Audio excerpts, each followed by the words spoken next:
Hello friends, welcome to philosophy Gyan आणि मी आहे हर्षा पिंपळकर। तर या व्हिडिओ लेक्चरमध्ये आपण बघत आहोत रसेलची थेअरी।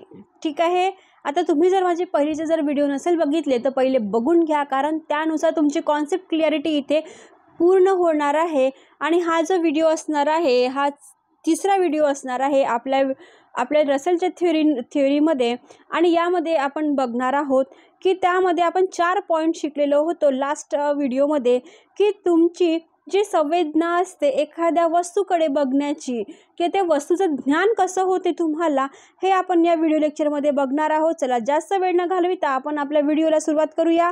आता बघा, ते म्हणतात की आपण बघितलं होतं की एखाद्या वस्तूचे ज्ञान तुम्हाला कसं होते। एखाद्या टेबलाकडेच आपण उदाहरण घेतलं होतं की टेबलाकडे बघायचा तुमचा दृष्टिकोन वेगळा असेल, माझा दृष्टिकोन वेगळा असेल, तिसऱ्याला तर त्याचा दृष्टिकोन वेगळा असेल। ठीक आहे, आणि म्हणूनच त्यानुसार हा जो व्हिडिओ असणार आहे आपण इथे 4 पॉईंट शिकणार आहोत। तर फर्स्ट जो पॉईंट असणार आहे तो आहे संवेदनाचे प्रत्यक्षनुसार। ठीक आहे, तर चला, आपल्याला जे ज्ञान संवेदनाचे अथवा संवेदनाचे ज्ञान प्रत्यक्ष होत असते, आपण सहज समजू शकतो। आता बघा, संवेदनाचे प्रत्यक्ष हा जो आपला पॉईंट आहे, ते म्हणतात की तुम्हाला ज्ञान कसं होणार आहे, प्रत्यक्ष बघितल्याच्या नंतरच होणार आहे ना। पहिल्याच्या व्हिडिओमध्ये आपण काय बघितलं, डोळे मिटल्याच्या नंतर जे तुम्हाला दिसणार आहे प्रत्यक्ष, तेच तुमचं प्रत्यक्ष ज्ञान होणार आहे। तर मग संवेदनाचे ज्ञान पण काय असणार आहे, प्रत्यक्ष असणार आहे। तुम्ही बघत आहात प्रत्यक्षानुसार, आणि म्हणूनच कारण त्याचे ज्ञान दुसऱ्या कशाच्याही माध्यमाशिवाय होणार असते। आणि परंतु हेही आपण समजू शकतो की केवळ याच ज्ञानावर आपण अवलंबून राहू शकणार नाही। तसे झाले म्हणजे प्रत्येक आपल्या संवेदनाचाच ज्ञानावर आपण अवलंबून असतो, तर भूतकाळाचे ज्ञान आपल्याला होऊ शकले नसते।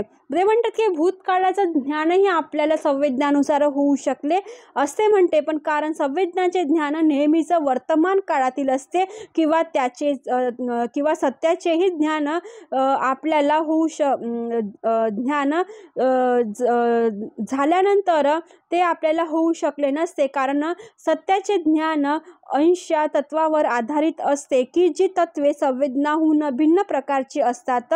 जसे मूर्त, ती म्हणतात की ज्या प्रकारे जी संवेदना होते ते फक्त वर्तमान काळात होतं, तेच ते महत्त्वाचं ते सत्याच्या ज्ञानावरतीच होत असते, मेन म्हणजे प्रत्यक्ष होत असते। भूतकाळातली गोष्ट आपल्याला लक्षात नसते, फक्त आपलं जेही आहे प्रेझेंटमध्ये जगावं लागत असते।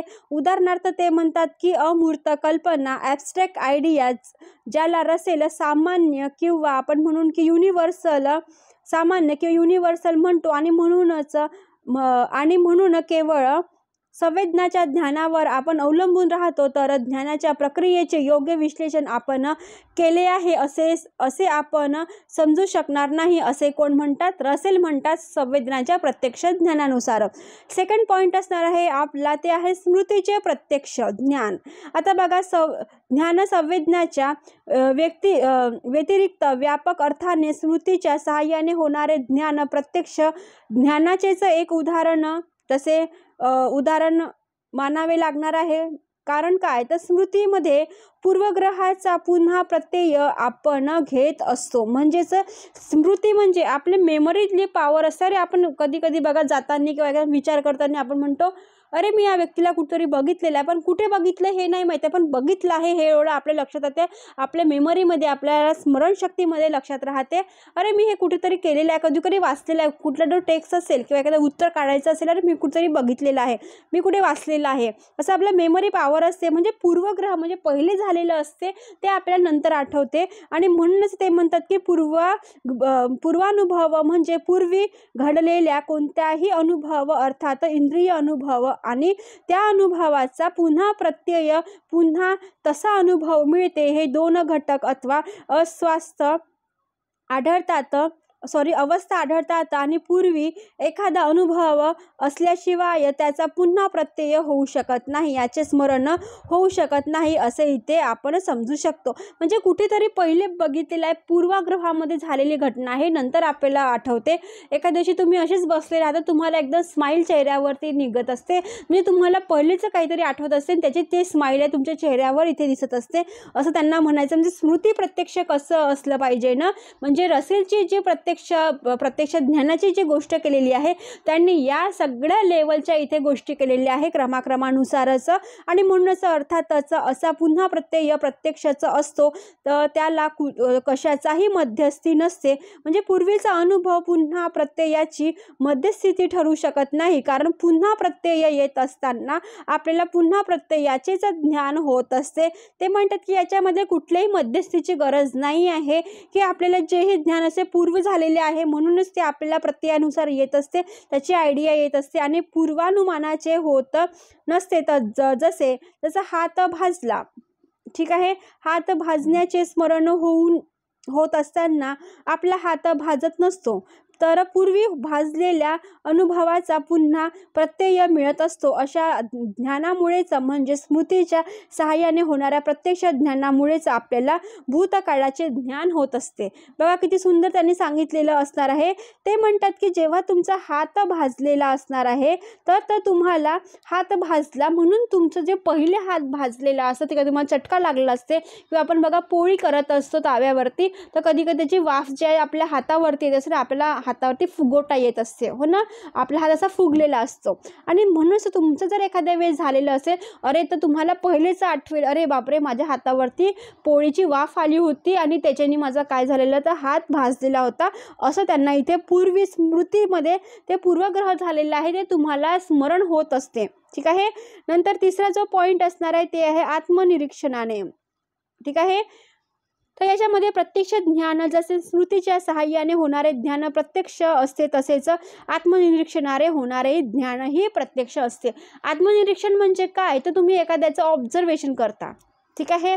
अरे मी तर याला काहीतरी बघितलं की तुम्ही तुमचंच ऑब्झर्वेशन करता, मला कुठेतरी जायचं होतं पण मी तिथे गेलो नाही, अरे आज माझं वाईट होणार आहे, आज माझं काय होणार आहे, चांगलं होऊन की वाईट आहे हे तुम्हाला कळत असते। पण मी जसं समोर बढणार आहे, जसं जाणार आहे, आपल्या शिक्षण घेणार आहे, तसं माझं चांगलंच होणार आहे हे तुम्हाला कळत असते। म्हणजे तुम्ही काय करता, एकांतामध्ये तुमचं आत्मनिरीक्षण करत असता की मला आता कुठली कृती करायला पाहिजे की ज्याच्याने माझं चांगलं होणार आहे, हो ना। म्हणजे तुम्ही हे जे ज्ञान आहे आत्मनिरीक्षणही करणं म्हणजे हे ज्ञानाचंच एक प्रत्यक्षाचंच एक प्रमाण असणार आहे। आणि म्हणूनच या ठिकाणी आपण हे लक्षात ठेवले पाहिजे की आत्मनिरीक्षण म्हणजे चिंतन अथवा विचार करणे नव्हे, ठीक आहे। पण आत्मनिरीक्षण करणे महत्त्वाचं आहे, पण याच्यामध्ये चिंतन करणं आणि विचार करत बसणं हे दोन्ही गोष्टी इथे असणार नाही।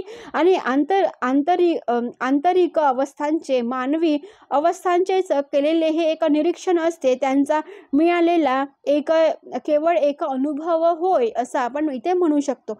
म्हणजे आत्मनिरीक्षण करणे म्हणजे फक्त चिंतन करत बसणं, अरे असं होईन तसं होईन, याला विचार करत बसणं मूर्खासारखं असं होणार आहे तसं नाही, तर तुम्हाला त्याच्यामध्ये कृती केली पाहिजे, तुमची मानसिक अवस्था वाढवली पाहिजे ना, हे याच्यामध्ये सांगितलेलं असणार आहे। ज्याप्रमाणे बाह्य निरीक्षणामध्ये म्हणजेच बाह्य वस्तूच्या निरीक्षणात आपल्याला समोर जे असते ते आपण कोणताही विचार न करता पाहत असतो, तसेच आंतरिक अवस्थाचे अवलोकन करत असतो, कोणताही विचार न करता करणे म्हणजे आत्मनिरीक्षण होय। अमुक एक विचार मनात आल्यानंतर अथवा येत असताना त्याची जाणीव अवेअरनेसनुसार ज्याप्रमाणे म्हणजे ज्या साधनाने होतं त्याला आत्मनिरीक्षण म्हणतात। तसेच आपल्या सुखदुःखाची भावनांची आपल्याला होणारी जाणीव ही आत्मनिरीक्षण आहे। पहिलेच मी म्हटलं तुम्हाला कुठलं तुमचं अजून पाऊल गाठायचं आहे, तुमचं एम काय आहे, अरे मी एवढं शिक्षण केल्याच्या नंतर मला चांगली नोकरी मिळाली पाहिजे, माझं चांगलं झालं पाहिजे, असं जेव्हा तुम्ही आत्मनिरीक्षण करता किंवा ते सुखही असेल, कधी कधी दुःखही असते, कधी आपल्या वाटेवरती चांगले विचारही येत असते, कधी कधी वाईट विचार येते, काही वाईट प्रवृत्ती आपल्याला मनामध्ये ग्रासलेली असते, पण ते म्हणतात ना सत्याला मार्ग शोधावायला थोडासा वेळ लागते, पण सत्याच्याच मार्गावर जात असते। आणि म्हणूनच ते म्हणतात की कधी कधी सुख असते, कधी कधी दुःख असते, त्याचंही आत्मनिरीक्षणानुसार तुम्हाला ते पार पाडावे लागत असते, असं यामध्ये सांगितलेलं असणार आहे। म्हणजे त्याची जाणीव तुम्हाला होणं खूप महत्त्वाचं असते। आणि म्हणूनच चौथा पॉईंट असणार आहे आत्मनिरीक्षण म्हणजे आत्म्याचे निरीक्षण अथवा जाणीव असाही, म्हणजे स्वतः म्हणजे ज्ञातानुसार तुम्हाला स्वतःचं काय बिंब व्हायचं आहे, स्वतःचं आपण म्हणून की व्यक्तिमत्व तुमच्यानुसार कसं घडवायचं आहे हे आता आपण बघणार आहोत। म्हणजे मी स्वतः काय असणार आहे हे तुम्हाला इथे बघायचं असणार आहे। आणि तर आत्मनिरीक्षण म्हणजे केवळ आपल्याला किंवा आत्म्याला आपल्या मानसिक अवस्थांची होणारी जाणीव होय, असे रसेल समजतो, कारण आत्म्याचे निरीक्षण या शब्दाप्रयोगावरून आत्मा नावाच्या वस्तूचे निरीक्षण अथवा असा अर्थ निघतो आणि मग आत्मा आणि मानसिक अवस्था याचे स्वरूप व त्याचा परस्पर संबंध काय असणार आहे, हा थोडासा जटिल प्रश्न आहे. आता बघा, आत्मा आणि त्याचे स्वरूप मानसिक अवस्था आहे. आत्मा आणि त्याचे काय आहे, मानसिक अवस्था ही जर बघितली तर आत्मा काय आहे, शरीर काय आहे, हे वेगवेगळं वाटत असलं तरी त्याचे जटिल प्रश्न पडले असेल तुम्हाला तरी त्याचा पण अभ्यास आपल्याला करायचा आहे, असे रसेल म्हणतो. हे जे प्रश्न आहे वस्तू आणि गुणधर्म यांच्या संबंधाविषयीच्या प्रश्नासारखाच जटिल आहे. मानसिक अवस्थांच्या व्यतिरिक्त यांच्याहून भिन्न असा आत्मा जर असेल तर त्याचे स्वरूप काय असणार आहे, त्याचे ज्ञानही होणे महत्त्वाचे आहे. आणि हे जे जटिल प्रश्न आहे याचे उत्तर रसेल हमखास अथवा निश्चित देत नाही. त्याच्या मतानुसार आत्मनिरीक्षण केल्यास आपल्याला विशिष्ट मानसिक अनुभवांचे ज्ञान होत असते, परंतु ते अनुभव घेणाऱ्या मीचे ज्ञान आपल्याला आत्मनिरीक्षणाने होत नसते. म्हणजेच मी पहिले सांगितलं, मी आणि म्हणजे मी स्वतः, म्हणजे मी जो ज्ञाता आहे, मीपणाचं जसं अहंकार आपल्याला तर मी केलं, मी हे केलं, हे माझं आहे, मी ते माझं आहे, जसं आपण मीचा जो रट लावत असतो ते मीचे प्रत्यक्ष ज्ञान आपल्याला होऊ शकते असे मानण्यास आधार आहे, असे रसेल इथे म्हणत असते. म्हणजे मी केलं, मी जर बघितलं, मी सुंदर आहे, मी असं केलं, मी तसं केलं, म्हणतो ना आपण घरी, अरे आज तुम्ही खूप चांगलं केलं, हां मी केलेलं आहे. कोणी जर आपलं कौतुक केलं तर काय म्हणते, हां मी केलेलं आहे.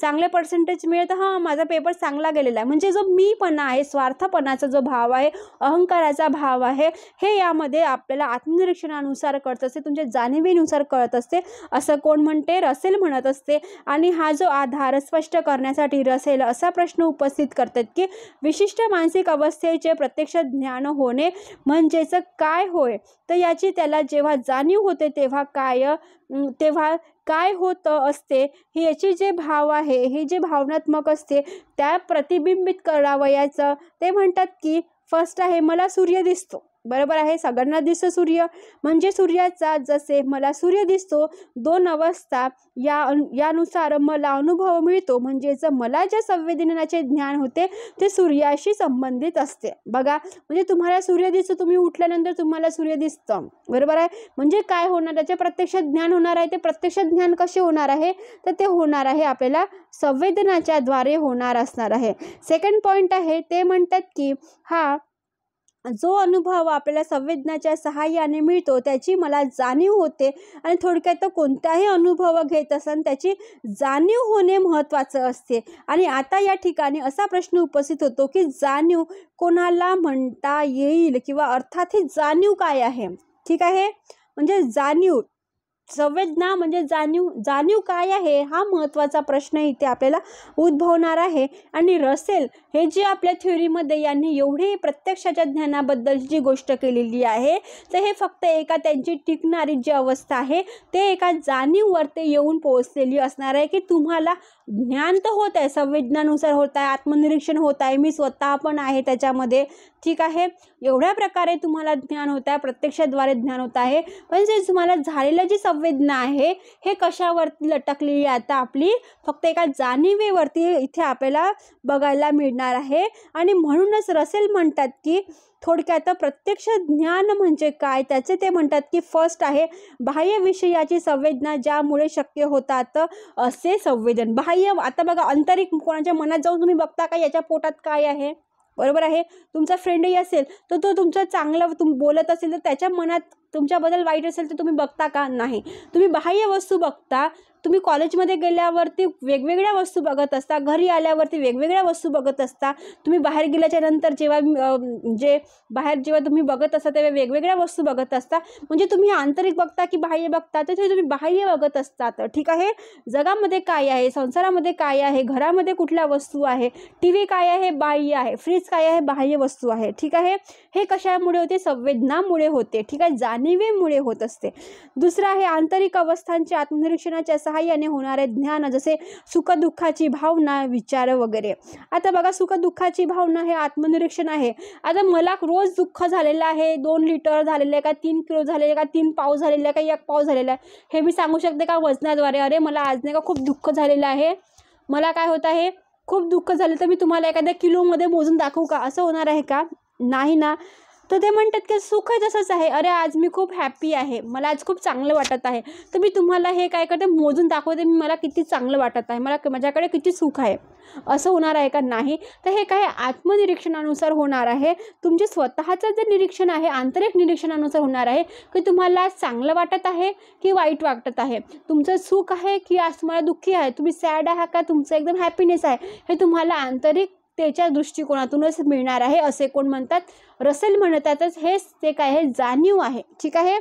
तुमची जाणीव तर मला होणार नाही ना, माझी जाणीव तुम्हाला होणार नाही. अरे मी आज खूप हॅपी आहे, तर किती हॅपी आहे तुम्हाला होणार? मॅडम तुम्ही आज दोन काय आहे किलोनी हॅपी होणार आहात, असं कोण म्हणणार आहे का? तुम्ही तर दुःखी आहात तर म्हणणार आहे तुला 5 किलोनी तू दुःखी आहे, असं म्हणणार आहे का? नाही.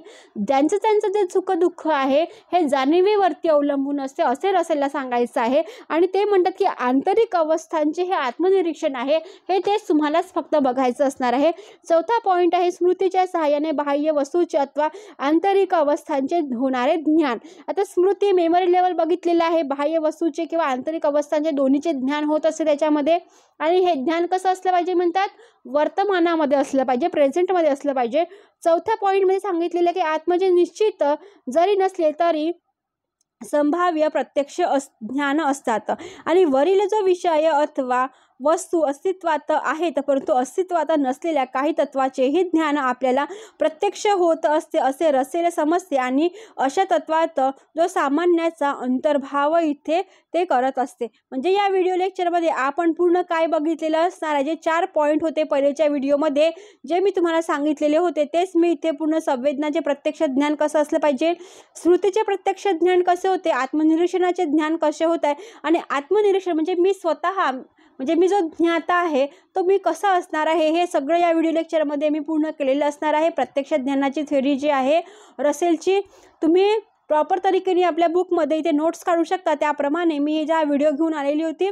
ठीक आहे. Thank you for watching my video friends. व्हिडिओला लाईक करा, शेअर करा आणि हो सबस्क्राईब करायला विसरू नका. यानंतरचा जो व्हिडिओ असणार आहे मी लवकरात लवकर तुमच्यापर्यंत मी पोहोचविण्याचा प्रयत्न करणार आहे.